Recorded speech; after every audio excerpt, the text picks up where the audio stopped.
Masuk adik, masuk. Masuk. Atas. Iya, masuk. Iya, udah.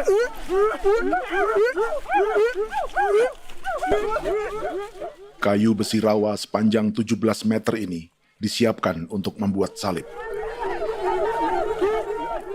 Melihat panjangnya, timbul pertanyaan, siapakah yang akan disalib?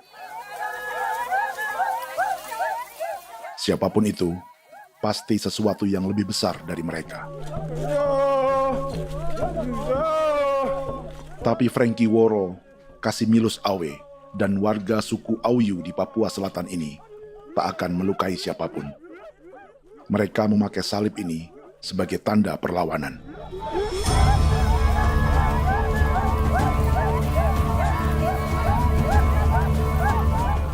Yang mereka lawan memang lebih besar,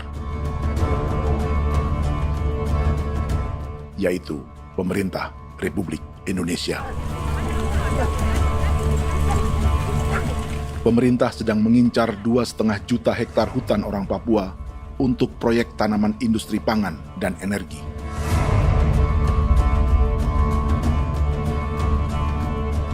Ratusan kilometer dari salib orang-orang Auyu itu, orang Muyu sedang menyiapkan gerakannya sendiri. Tapi kali ini dalam bentuk sebuah pesta. Pesta yang disiapkan oleh marga Kimco Jinibju selama 10 tahun.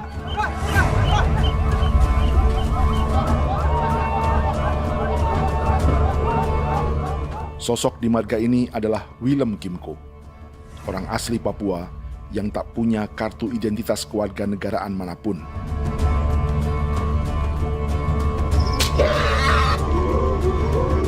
Pesta adat ini sudah cukup langka. Tak hanya di Papua, bahkan di kawasan Pasifik dan peradaban Melanesia. Awalnya bayarnya kalau pernah. Internet hati kau dekere bipnuka, dan jitana ya kati kau pernah barandipo. Kau memang ambilnya kau kuning. Ada gagasan dan gerakan sosial di balik pesta orang-orang Muyu ini. Sama dengan gerakan salib merah yang dimulai orang-orang Auyu. Salib ini akan menjadi yang terbesar dari 1.800 salib merah yang telah ditancapkan berbagai suku di Papua Selatan dalam 10 tahun terakhir. Ribuan salib merah yang dipadukan dengan palang adat adalah tanda larangan yang menyatukan unsur-unsur adat dan agama. Kami percaya bahwa kalau memang kami sudah tidak mampu untuk menyelesaikan persoalan ini, dalam hal ini perusahaan tidak bisa masuk, berarti kami minta bantuan kepada nenek moyang dan Tuhan. Atribut perang orang Auyu ini diukir atau dilukis, digambar di batang salib ini dengan tujuan bahwa kami larang dengan sangat keras. Jadi apabila siapapun baik dari antara kita sendiri yang melanggar batas ataupun pihak lain yang mengganggu keselamatan hak tanah adat kami, maka kami siap untuk melakukan ancaman perang. Salib-salib ini tidak ditancapkan di halaman-halaman gereja, melainkan di tanah dan hutan adat, di dusun-dusun sagu, dan di tempat-tempat yang disakralkan. Sebab 1.800 palang adat dan salib ini memang bukan semata tentang agama, tapi untuk mencegah negara dan perusahaan memasuki tanah dan hutan adat mereka. Papua bukan tanah kosong.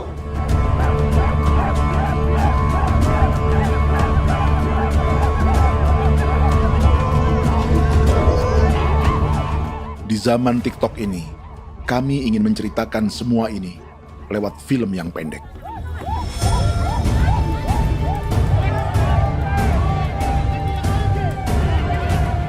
Tapi kami jelas gagal.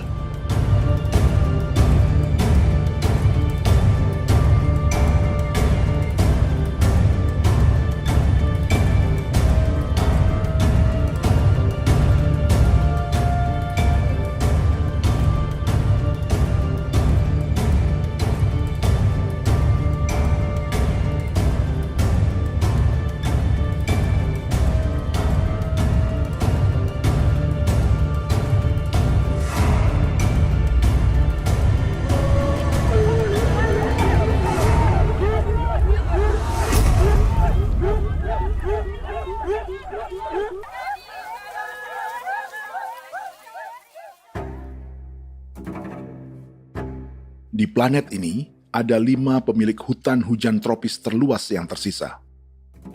Kongo di Afrika, Brazil, Peru, Bolivia, dan Indonesia.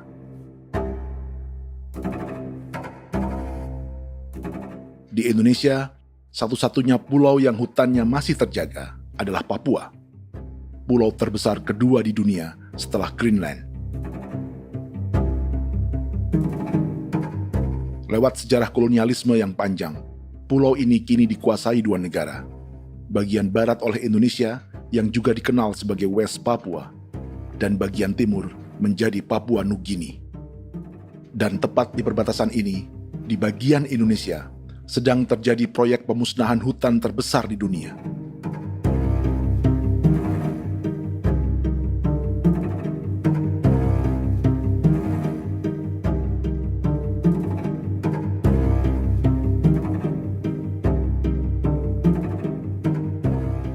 Pemerintah Indonesia sedang membuka lebih dari 2,5 juta hektar hutan untuk sawit, tebu, padi, dan peternakan. Ini disebut proyek strategis nasional untuk lumbung pangan dan energi yang jadi ambisi 3 presiden. Bagian terbesar direncanakan untuk mencetak sawah seluas 1,3 juta hektar. Lalu bagian lain akan ditanami tebu seluas 560.000 hektar untuk gula dan bioetanol. Setiap liter bensin di Indonesia akan dicampur bioetanol 10% atau E10. Ada 10 perusahaan di proyek ini, dan semuanya dimiliki oleh 1 keluarga saja. Berikutnya, ada areal sawit seluas 400.000 hektar untuk biodiesel. Targetnya mencampur 50% solar dengan minyak sawit atau B50. Dan terakhir, pemerintah akan membuka peternakan seluas 380.000 hektar. Jadi, apa yang salah dengan proyek pangan dan energi ini? 5 orang Papua dalam film ini akan menjawabnya.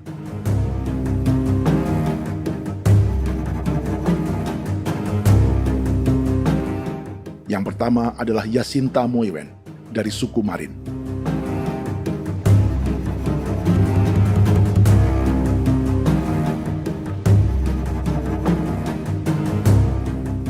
Yasinta dan warga di distrik Ilwayap di Merauke sudah menjadi korban. Hutan dan rawa sebagai sumber pangan dan ekonominya telah dihancurkan. Jalan sepanjang 135 km sedang dibuat, dan di kiri kanannya akan dicetak 1 juta hektar sawah. Mereka sulit menolak atau melawan. Salib sudah digeser, masih datang lagi dengan senjata mereka nih. Karena proyek ini juga dijaga tentara. Macam-macam senjatanya.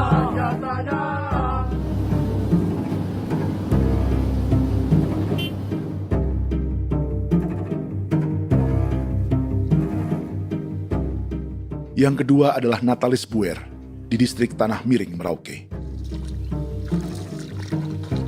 Petani milenial ini merasa ditelantarkan. Sebab setelah hutannya diubah menjadi sawah, sebagian sawah-sawah ini tak tergarap. Orang asli Papua seperti Natalis tak punya modal untuk benih, pupuk, perawatan, hingga ongkos panen.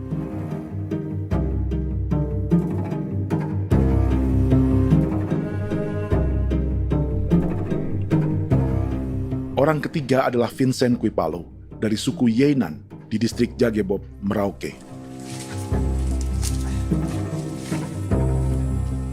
Vincent dan suku Ye sedang menjadi korban. Hutan adat orang-orang Ye sedang dihancurkan untuk perkebunan tebu dan bioetanol. Tanah mereka juga diincar untuk markas-markas militer, pasukan yang akan menjaga proyek pangan dan energi ini.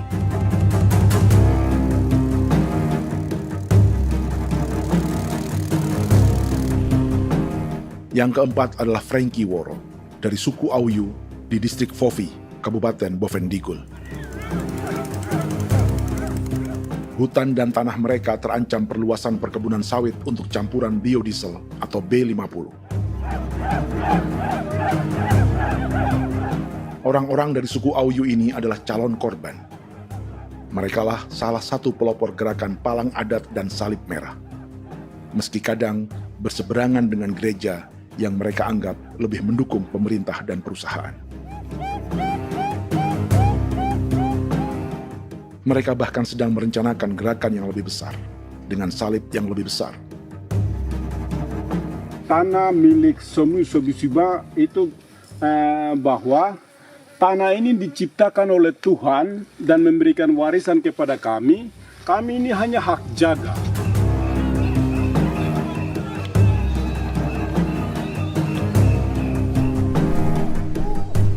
Sosok kelima adalah Willem Kimco dari suku Muyu di Bovendigul. Tokoh adat dari Muyu ini hidup di garis belakang proyek negara, sehingga belum menjadi korban. Tapi mereka sedang bersiap menghadapi segala kemungkinan. Tinggal di belantara dan perbatasan membuat sebagian mereka tak punya status kewarganegaraan. Tapi mereka telah hidup jauh sebelum ada Indonesia atau Papua Nugini.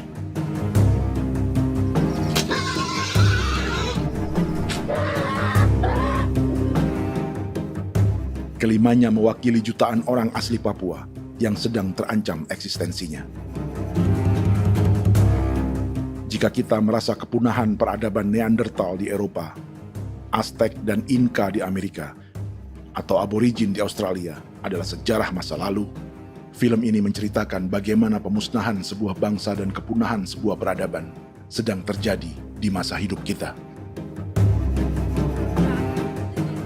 Kepunahan bukan karena kerusakan lingkungan dan ruang hidup semata, juga karena dihantam 60 tahun operasi militer.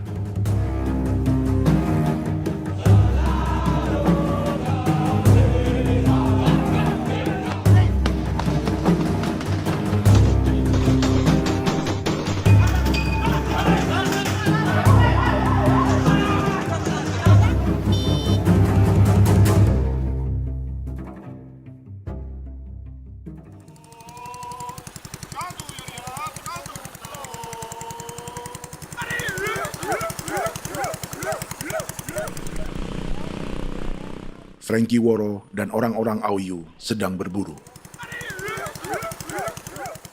Tapi lokasi perburuan mereka mulai dikuasai perusahaan perkebunan sawit.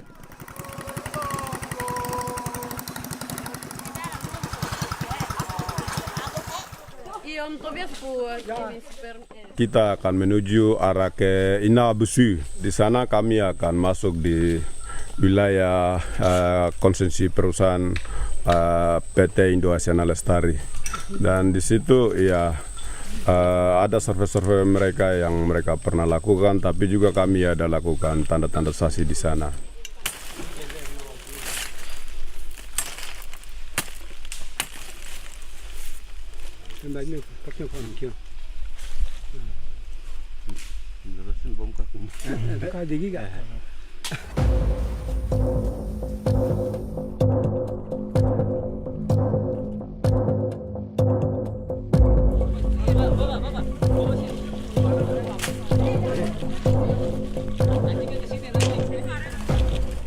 Dapat dengan yang induknya, tapi karena induknya dia lari dan terlambat kerja, akhirnya yang bisa kita dapat dia punya anak ini saja. Ini kalau pakai bahan kayak hasil.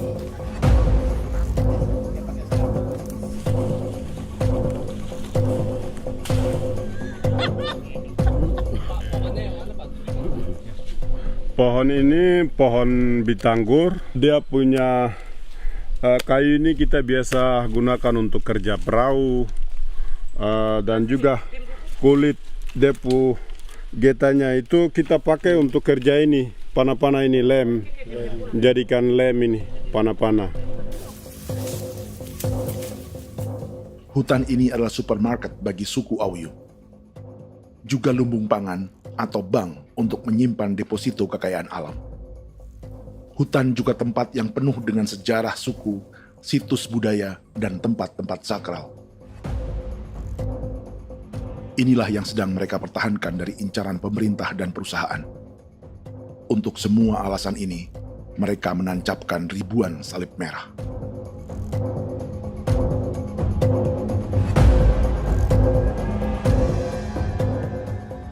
Tapi dari kampung, warga suku Auyu memberi kabar pada Frankie tentang intimidasi oleh aparat negara agar mereka melepas tanah ke perusahaan sawit dan berhenti memasang palang adat dan salib merah.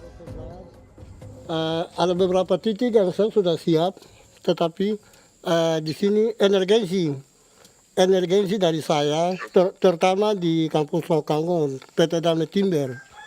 Dia mengganggu saya dengan menggunakan kekerasan maupun pihak hukum. Dan kemarin saya ada pernyataan penolakan secara resmi, tapi masih tetap dengan menggunakan pihak hukum untuk masuk, untuk harus dituntut saya untuk harus diterima perusahaan itu. Kita di situ ada 15 marga, tetapi 15 marga juga tidak setuju. Marga-marga siapa yang terima dan marga-marga mana saja yang menolak. Nanti kita lihat dari pertimbangan itu, dan di situ dan kita undang mereka untuk bicara dengan kami. Sebagai sosok yang aktif dalam gerakan, warga Auyu terus memberi informasi lapangan kepada Frankie yang tak selalu berada di kampungnya. Izin pernyataan yang mereka paksa saya untuk tanda tangan itu, tapi sementara saya tidak tanda tangan. Data semua ada di tangan saya. Ya.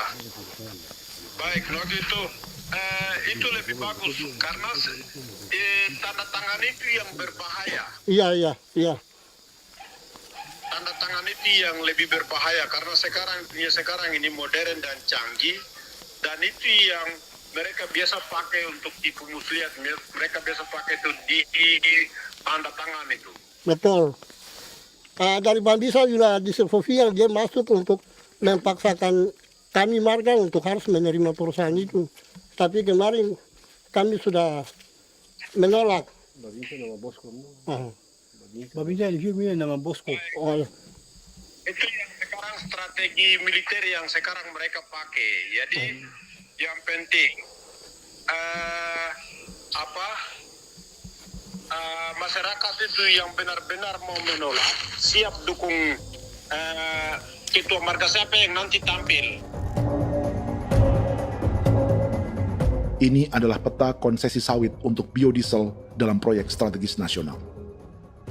Dan di distrik Fofi inilah, orang-orang Auyu hidup dari sungai dan hutan. Tapi Frankie di Bovendigul masih lebih beruntung. Setidaknya dibandingkan Yasinta Moyen di Merauke yang sudah kehilangan hutan dan rawanya.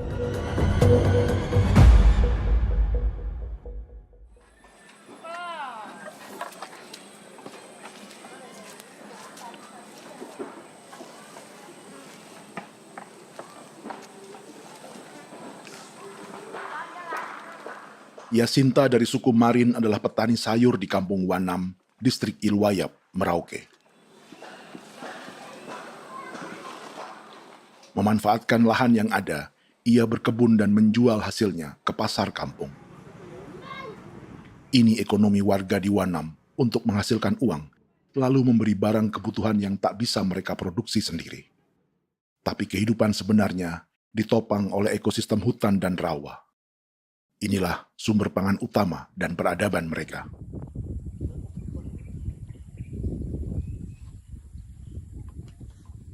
Namun ketenangan ini diusik ketika tiba-tiba pada Mei 2024, di Pelabuhan Wanam datang ratusan alat berat untuk proyek pangan dan energi pemerintah.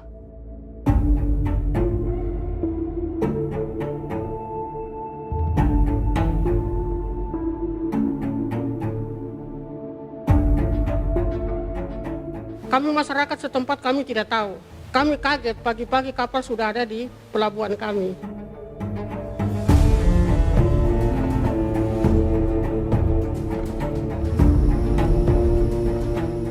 Yasinta Moywen atau Enrika Gebze dan warga lainnya tak pernah diajak bicara atau dimintai pendapat. Seakan-akan Papua adalah tanah kosong. Kita suka kaget yang dong bawa turun alat berat dong bawa turun, kita kaget masyarakat. Dorang subongkar itu kayu-kayu.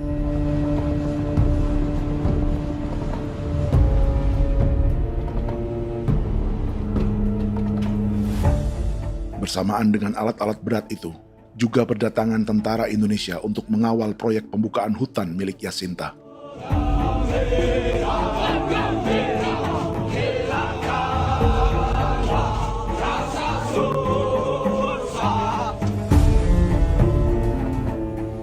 Ribu alat berat didatangkan dari Cina ke Papua oleh perusahaan bernama John Lin Group sebagai kontraktor pemerintah. Ini disebut sebagai pesanan eskavator terbesar di dunia dengan nilai 4 triliun rupiah. Misinya membuka hutan dan rawa milik orang Marin, salah satunya untuk membangun jalan sepanjang 135 km. Sementara di kiri kanannya akan dicetak sawah yang ditargetkan seluas 1,3 juta hektar. Jalan berupa garis lurus ini bukan rute tradisional ekonomi masyarakat.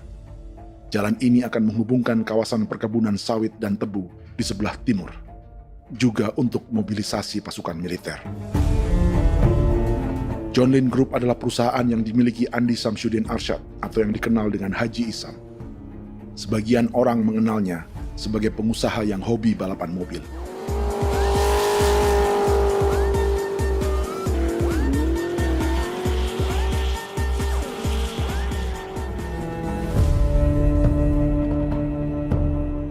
Tapi di Kalimantan, ia berbisnis batu bara, perkebunan sawit, pengolahan karet, penerbangan, perkapalan, dan biodiesel.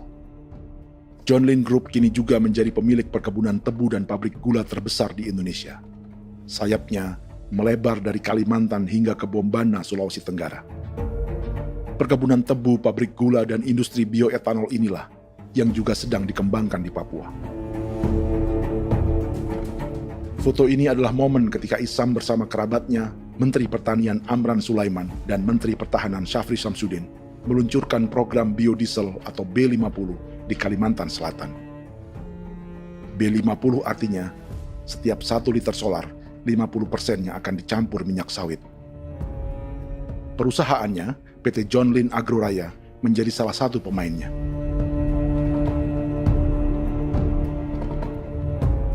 Sepanjang tahun 2025, saham PT John Lin Agroraya pernah naik hingga 700%.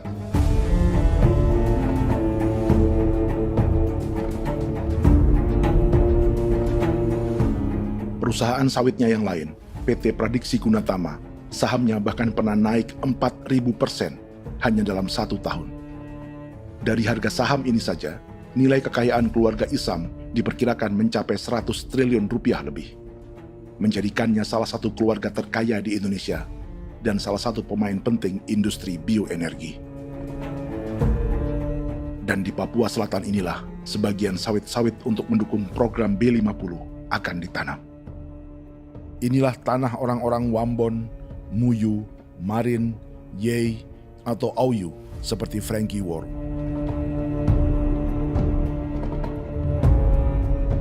Haji Isam pernah menjadi tim kampanye nasional Presiden Joko Widodo dalam pemilu 2019 saat melawan Prabowo. Bintang Mahaputra Utama diberikan kepada Saudara Andi Syamsuddin Arsyad. Beliau berjasa luar biasa dalam mendorong pertumbuhan ekonomi daerah maupun nasional. Setelah menjadi presiden, Prabowo memberi gelar kehormatan Bintang Mahaputra Utama pada Isam.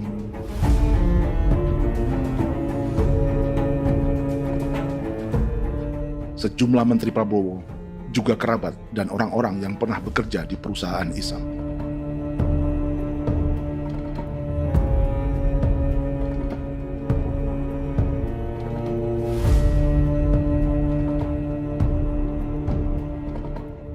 Lawan sebesar inilah yang sedang dihadapi Jacinta di kampung Wanam, Merauke. Atau petani perempuan lain seperti Enrika Gebze. Jadi alam kita ini sudah rusak. Jadi kita itu biasa jalan dari sini tuh harus pasang jerat di situ, harus cari makan di situ lagi. Itu tempat-tempat itu pasang-pasang jerat, tempat babi, rusa, sekarang sudah tidak ada lagi.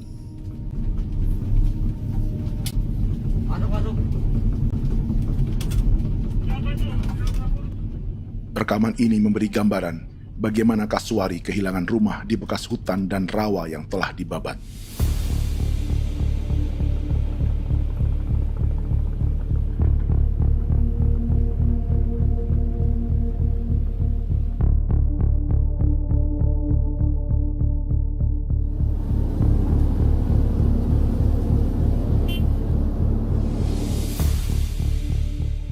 Keterlibatan tentara dalam proyek pangan dan energi di Papua memakai dalih bahwa ancaman terhadap negara kini tak hanya perang secara militer,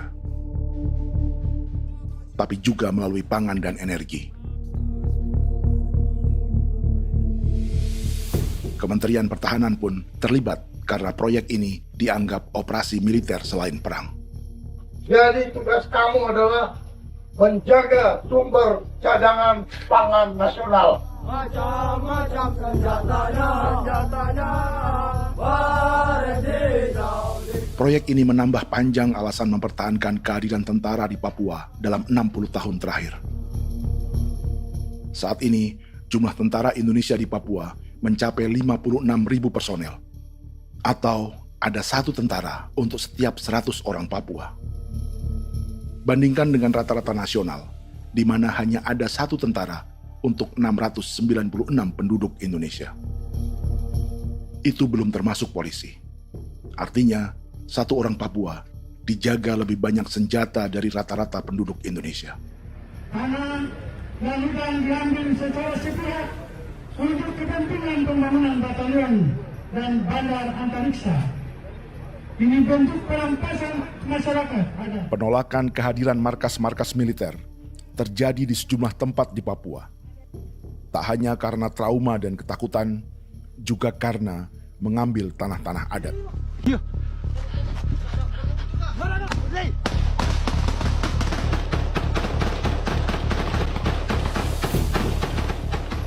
Salah satu alasan mengapa militer terus ditambah di Papua, karena masih ada perlawanan dari Organisasi Papua Merdeka atau OPM selama 50 tahun terakhir.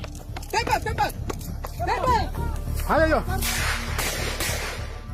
Tapi kekuatan militer OPM diperkirakan hanya 1.430 personel dan 360 pucuk senjata. Selebihnya, mereka menggunakan senjata tradisional.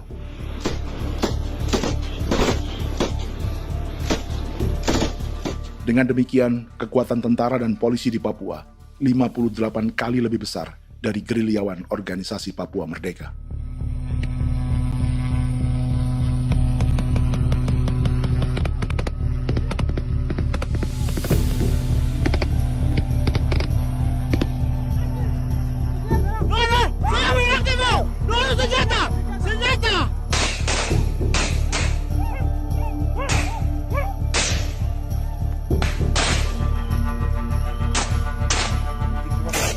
Sebagian tentara berada di garis depan pertempuran, tapi sebagian besar lainnya terlibat operasi non-tempur menjaga proyek pemerintah dan investor swasta. Seperti Batalion Infanteri Teritorial Pembangunan di distrik Jagebob, Merauke ini. Lokasinya bersebelahan dengan konsesi lahan tebu untuk gula dan bioetanol milik PT Murni Nusantara Mandiri. Baik perusahaan maupun markas militer, keduanya mengambil hutan milik suku Ye dari marga Kuipalo. Tapi orang datang tanam ini saja di sini, tanam papan nama ini. Victor Kuipalo menunjukkan apa yang terjadi. Jadi kita juga kaget ini. Nah, kalau ini papan nama ini memang ini papan nama ditanam tapi bukan haknya mereka yang ini.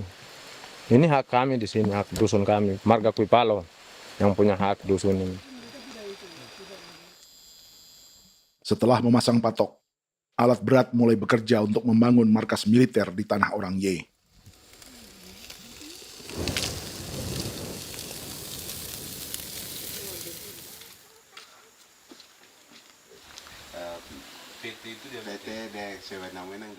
Kehadiran markas militer mengkhawatirkan warga yang pernah mengalami trauma. Takut kenapa? Kalau macam yang awal macam sekarang bu kampung hidup ini kan aman. Terus kenapa harus didirikan korem di sini? Bukankah dengan adanya Korem semakin aman ada tentara di sini? Kalau untuk kampung kayaknya tidak bisa aman kalau ada tentara, paling masyarakat dipukul itu ini. Kalau kampung hidup begini malah saya sejahtera dan saya punya masyarakat. Apa pernah ada pengalaman buruk sebelumnya dengan tentara di daerah sini? Ada yang cerita waktu pos-pos di sini tuh di 13, 12 itu zaman katanya Patimura. Memang kasihan. Malah kita punya orang ini yang dianiaya betul, dipukul. Disuruh kerja bakti tidak mau atau lama mencari, namanya kita pangkur sagu itu butuh waktu 1 minggu. Kalau lama begitu ya paling diseret apa pukul itu. Operasi militer Indonesia di Papua dimulai tahun 1962 lewat Operasi Trikora. Tapi perlawanan bersenjata pertama di Papua baru dilakukan tahun 1965 di Manokwari. Nanti tanggal 1 Mei jam 12.30 pemerintahan di Irian Barat mutlak akan jatuh di tangan.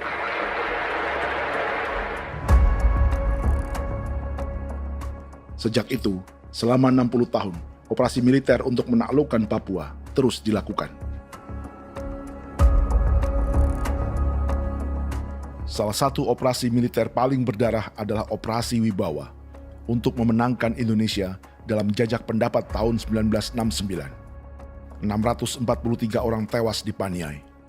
Lalu disusul 4.146 korban tewas antara tahun 1977 hingga 1978.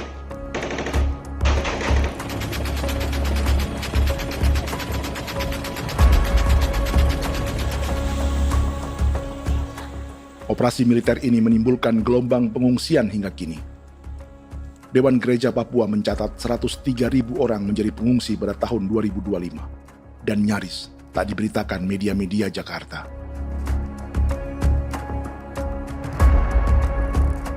Jumlah pengungsi terbesar tercatat di Nduga yang mencapai 20.000 jiwa. Banyak di antaranya yang sedang hamil, seperti Jubiana, salah satu pengungsi Nduga. O tagarik mesikagi be muguruk berselari di namen wane gosel bigari me egirik menene an nimbo mesle bok selar nene wam dak yak lek prak de oi gore bangal no so ndak lo yo nandam yanet ndang no yat de nanen di ko nerwa membri wal marwa egirik mener wa tri bel no semana o ngal siya kaya ber kumbik nyak masala ore na me wo gosuluk ri namen wani go semane kuman nak wani wani ndemo golok ndak mesri namen bre golok nak no semana ne nebe minit waru ra kana bi nindige war de mino pragit de laina bulan Maret April yana mana kantan barak na lire na bam ne Jubiana lalu menamai anaknya Pengungsi Kogoya. Selain Jubiana, juga ada Emma dari Maibrat yang melahirkan di hutan. Sampai di kampung gini, katanya bilang ada tentara yang bangun jembatan. Nah, capek itu juga pun masih tahan. Kembali lagi ke hutan lagi. Seperti itu sampai saya jatuh di tengah jalan. Orang sampai terbanting di kayu semuanya. Berasa sakit begitu. Melengkapnya tuh Domika Serli, pengungsi Wako. Masyarakat sipil dari Kampung Aitrem sementara mengungsi karena kampungnya sementara dikuasai oleh TNI Polri.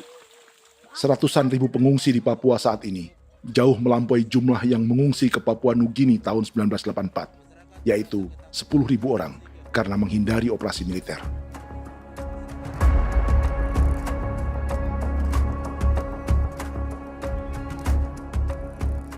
Bersamaan dengan operasi militer, eksploitasi sumber daya alam Papua juga dilakukan sejak masuknya tambang emas dan tembaga Freeport pada tahun 1967.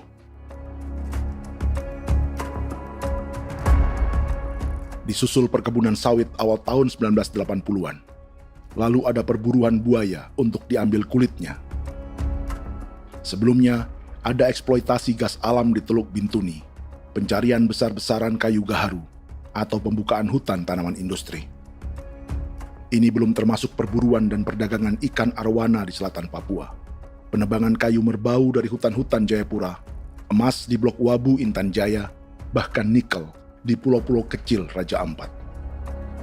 Dan kini, dalam skala yang belum pernah terjadi dalam sejarah, Papua dipaksa mencetak sawah, tebu untuk bioetanol, dan sawit untuk biodiesel.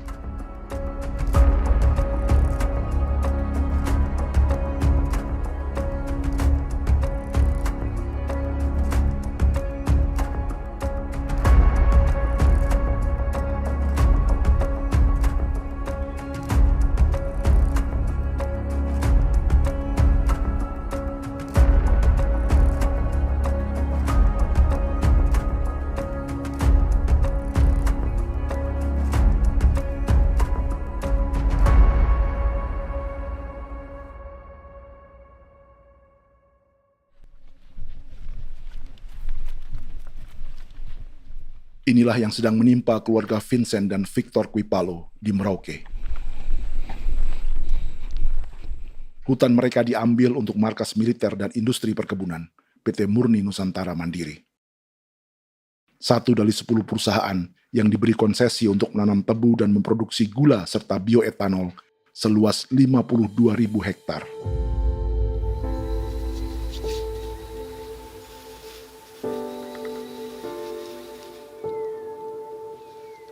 Perusahaan ini dianggap mengambil hutan dan tanah orang-orang Ye, terutama marga Kuipalo, yang memiliki hak adat terhadap 2.300 hektar hutan.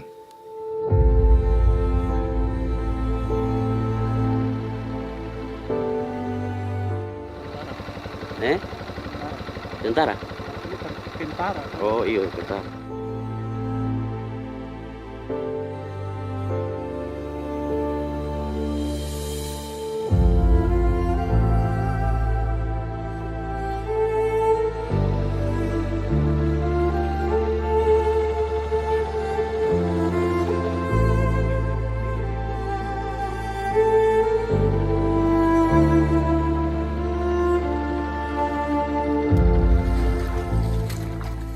Keluarga Kuipalo sedang melihat apakah perusahaan semakin mengancam tanah mereka. Dan kekhawatiran itu terbukti. Iya, makanya tadi saya bilang ini dari sini saja dekat, ini sudah masuk di dalam ujung lapang ini. Ini hutan, yang ini hutan yang orang ada bongkar sekarang ini. Ini sudah punya alat sudah dekat ini. Dekat sekali ini. Ini di sini. Nacau, kelapa itu yang jalan lama, jalan setapak ini. Dari udara, terlihat alat-alat berat semakin mendekati tanah orang-orang Ye, marga Kuipalo.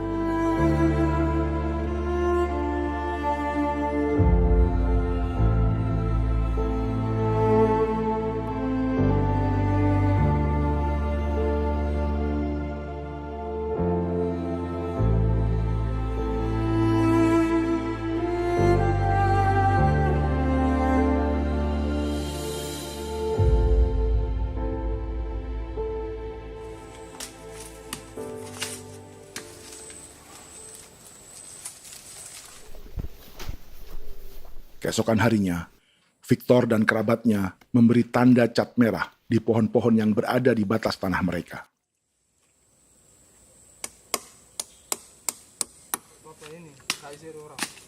Tapi tanda peringatan adat ini tak diindahkan perusahaan.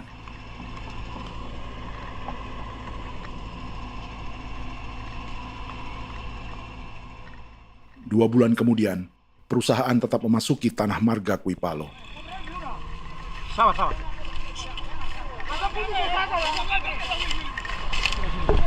manusia, kau lihat. Tapi tidak sudah sakit hati sekali saya katakan tadi. Ini sama baik kalau tak pikiran berubah lagi hari ini. Kami juga punya tangan, hanya beda rambut. Mister itu juga. Wah, buka. Tidak.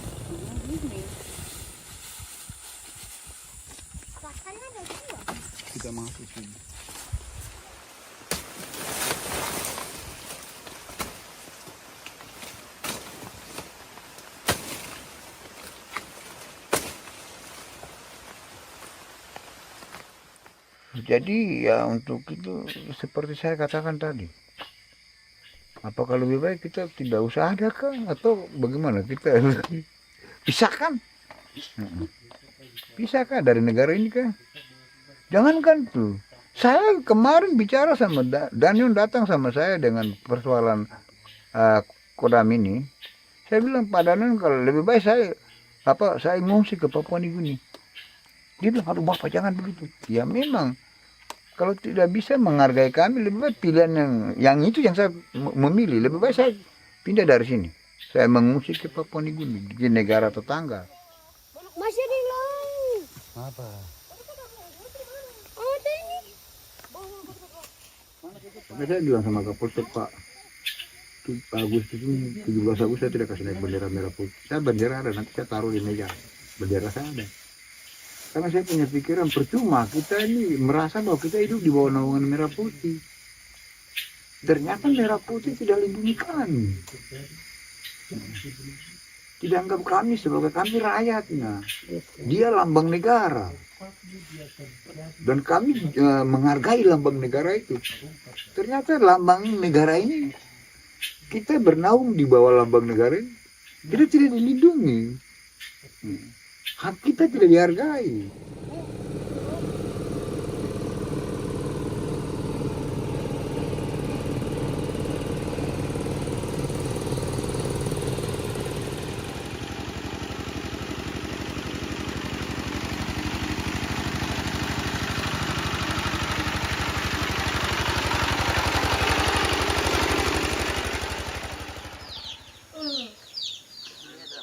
Marga Kuipalo dari suku Ye terus mendapat teror dan intimidasi agar melepas tanah mereka yang hanya dihargai Rp300.000 per hektar. Tapi mereka tidak berjualan tanah. Makanya mama itu tidak suka untuk lepas tanah. Untuk apa? Baru di dalam hutan itu ada obat-obat tradisi. Itu sudah Kalau macam ada sayur juga, kita ambil sayur yang dia tumbuh sendiri. Jadi kita ini mau kemana, kalau itu sudah digusur, ya habis. Kita ini jadi penonton. Jangan sampai kita ini duduk minta di jalan. Jadi kita tidak mau seperti itu. Makanya tanah itu kita tidak melepas. Tapi mungkin orang lain tuh dia senang saja. Lebih baik saya pegang uang merah dulu. Saya bisa beli-beli itu ini. Nanti datang uang sudah habis, gembel, mau cari kemana lagi, hutan sudah habis, mau makan ikan di mana, kali sudah hancur. Seperti Yasinta di Wanam, suara dan gerakan kaum perempuan Papua sangat nyaring dan tak bisa diabaikan. Saya sebagai perempuan tolak untuk perusahaan masuk di sini. Karena kalau saya terima anak-anak saya mau dikemanakan, mau tinggal di mana. Apapun yang terjadi saya tetap tolak. Demi tanah ini saya akan berjuang, demi saya punya anak-anak. Yang katanya mengutamakan anak Papua, nyatanya yang kerja kebanyakan ya orang-orang Jawa. Dan sendiri orang Jawa, tapi bukan mau bicara yang tidak-tidak. Memang kenyataannya seperti orang-orang Papua itu diterbelakangkan, kurang diutamakan, gitu.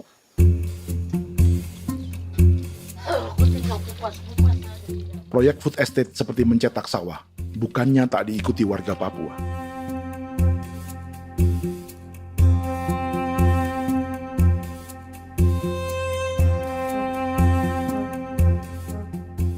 Salah satunya Natalis Buer di distrik Tanah Miring, Merauke.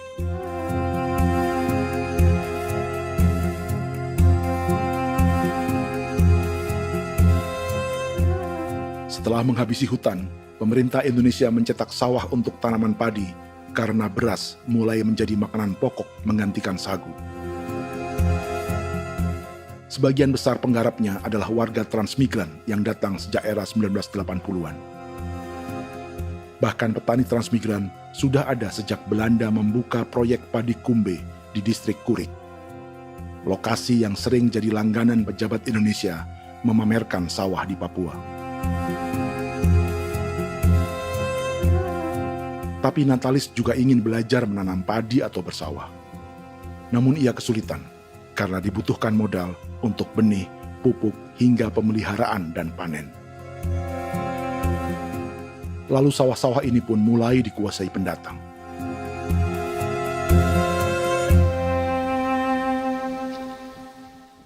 Tapi sejauh ini di kampung kami ini yang saya lihat memang ada kelompok kami punya di sini yang sudah tergabung dalam Gapoktan, kemudian masuk dalam optimalisasi lahan. Tapi menurut saya anak asli yang punya lahan di sini. Mereka tidak punya.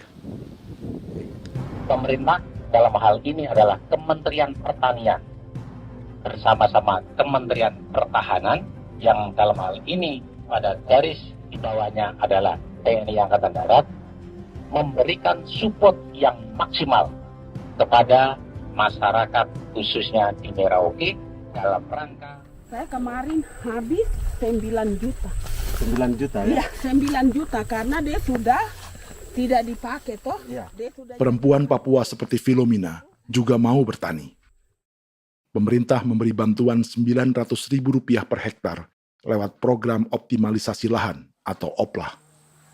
Tapi dibanding biaya produksi dan harga jual gabah, Filomina mengaku berkali-kali rugi dan kini memutuskan tak lagi menggarap sawahnya. Terus kita harus cari uang untuk kombeng.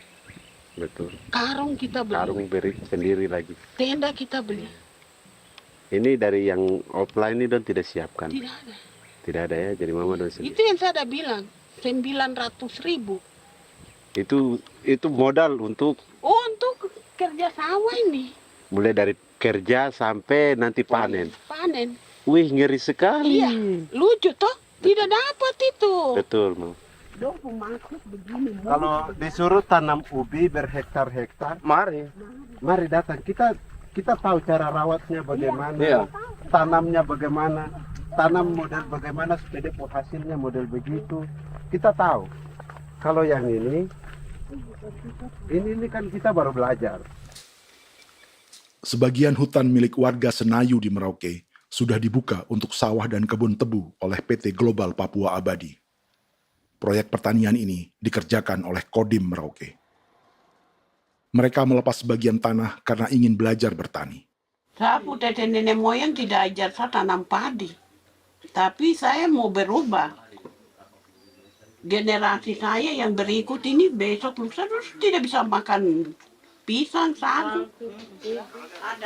Namun program optimalisasi lahan yang dijanjikan dengan berbagai bantuan tak dirasakan Filomina. Obat rumput beli, obat padi beli, jonder kita bayar, bahkan bibit masih kurang, cari bibit lagi beli. Jadi saya memang kalau program pemerintah saya sama sekali saya tidak suka. Baku tipu saya.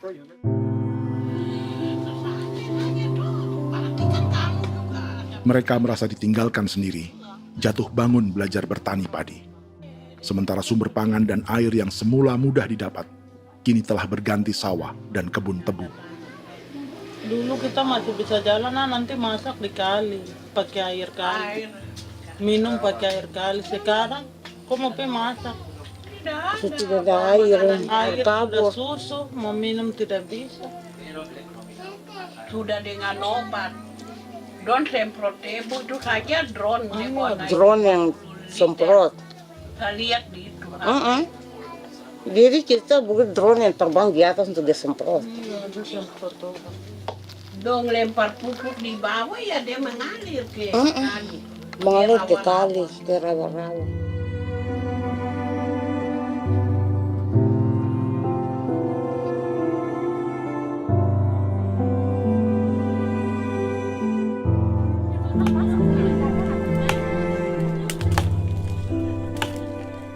Seperti pertanian sawah bagi orang Bali atau Toraja, bagi orang Auyu dan suku-suku lainnya di Papua Selatan, sagu juga bukan semata tentang pangan.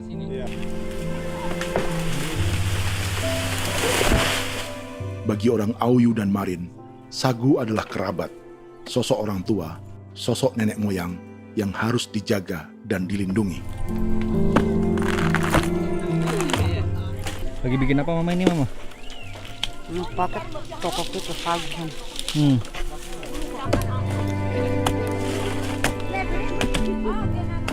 Kami diingatkan oleh leluhur, sagu itu tidak boleh digusur dan tidak boleh diganggu dengan cara apapun, dan di dalam rangka kepentingan apapun tidak boleh. Kamu harus bela, bahkan sampai nyawa pun harus menjadi taruhan demi membela keselamatan keberadaan sagu di atas tanah ini.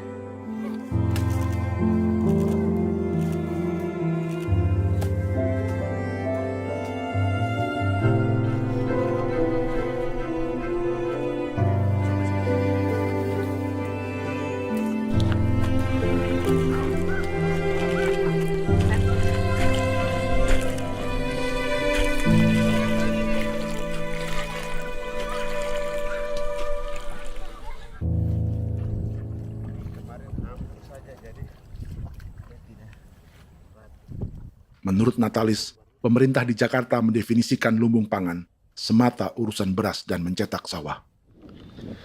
Sebenarnya orang Papua itu bukan tidak bisa bertani. Kami tanam ubi itu bagian dari pertanian. Nah, pertanian yang dimaksud oleh pemerintah itu harusnya selalu, itu kalau bisa pemerintah harus spesifikkan pertanian apa yang dimaksud, pertanian tanam padi atau pertanian tanam ubi, petasan dan lain-lain. Ini yang harus dispesifikkan dulu. Begitu, sehingga tidak menjustifikasi kami orang asli Marin bahwa kami tidak bisa bertani. Bukan. Kami buka kebun besar-besar di sana, bahkan bermeter-meter, ratus-ratus meter pakai sekop, bukan pakai ekskavator, tapi ini pakai skop. Itu pertanian, begitu. Bagi Natalis, alih-alih memaksimalkan sawah-sawah yang sudah ada untuk petani Papua,